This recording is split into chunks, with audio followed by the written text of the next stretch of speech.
When the Depression came, nobody was taking violin lessons anymore. And my father, what do you do for a living? He became a cantor. He knew music. He had a wonderful voice, and he knew Hebrew very well. So he became a cantor. And that was what he did for the rest of his life. But the other thing, when my father was a cantor,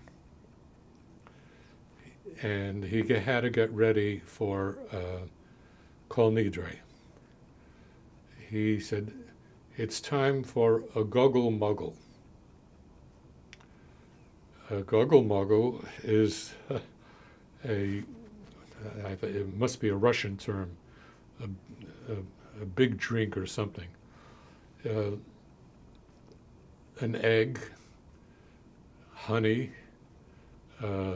whiskey, warm it up, and he said it makes the throat better, so I can sing better for the Kol Nidre service.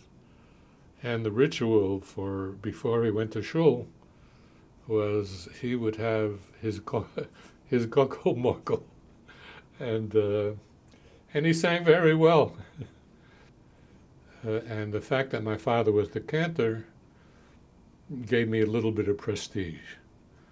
It also meant that I had to get good marks, because you're the cantor's son, you know, so you've got to perform. It was kind of a close-knit community.